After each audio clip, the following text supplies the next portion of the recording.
Pharma कंपनियों के लिए फार्मास्यूटिकल्स विभाग ने uniform code for pharmaceuticals marketing practices के तहत गाइडलाइन जारी की। इस गाइडलाइन को तमाम फार्मास्यूटिकल्स एसोसिएशन को अपनी वेबसाइट पर अपलोड करना होगा। शिकायत को लेकर भी पूरी प्रक्रिया का जिक्र करना होगा और फार्मा विभाग की UCPMP प्लेटफॉर्म से लिंक्ड होगा।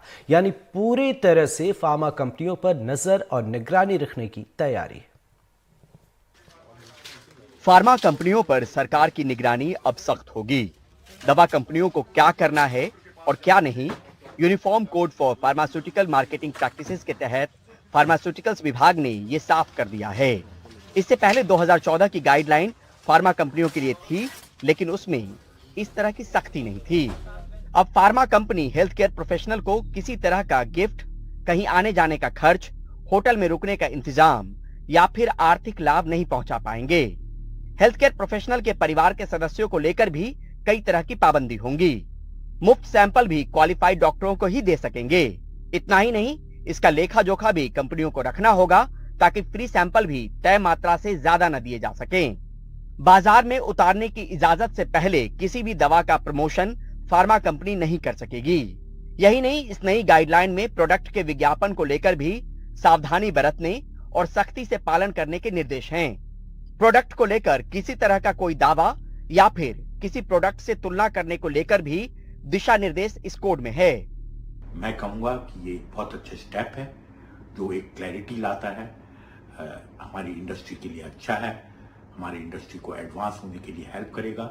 पेशेंट के इंटरेस्ट में है ये, और एक क्लियर गाइडलाइंस बताई गई है कि क्या नॉर्म्स इस इंडस्ट्री को फॉलो करनी चाहिए। ये पूरा दुनिया भर के लिए एक बहुत अच्छा बेंचमार्क रहेगा कि हमने एक ऐसा क्लियर गाइडलाइंस दी है फार्मास्यूटिकल इंडस्ट्री के ऑपरेशंस के लिए। गाइडलाइन का पालन सख्ती से हो, इसको लेकर तमाम फार्मा एसोसिएशन को शिकायत की प्रक्रिया का वेबसाइट पर तो जिक्र करना ही है, साथ ही 3 से 5 सदस्यों वाली एथिक्स कमेटी का गठन भी करना होगा। इंडियन मेडिकल एसोसिएशन ने इस गाइडलाइन का स्वागत किया है। Indian Medical Association finds this document acceptable.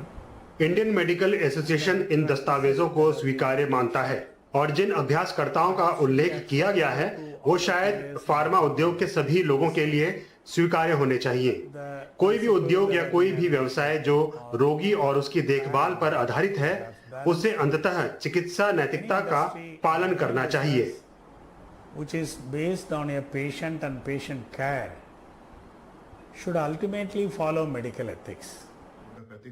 वहीं दिल्ली मेडिकल काउंसिल के अध्यक्ष ने साफ किया है कि गिफ्ट जैसे मुद्दों को लेकर डॉक्टरों को पहले से भी हिदायत है।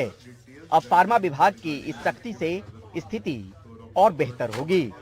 जहां तक डॉक्टर्स की बात है, डॉक्टर्स ऑलरेडी कवर्ड है MCI कोड ऑफ एथिक्स 2002 के अंडर, और जो NMC का जो नया कोड ऑफ एथिक्स आने वाला है जो रुका हुआ है फिलहाल, इन दोनों के अंदर डिटेल्स गाइडलाइन है regarding this gifts and other things.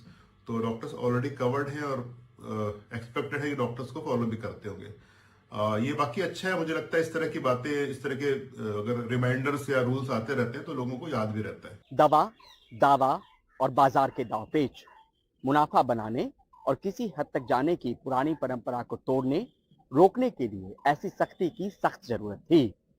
अब कंपनियां नजर में भी होंगी और उन पर निगरानी भी।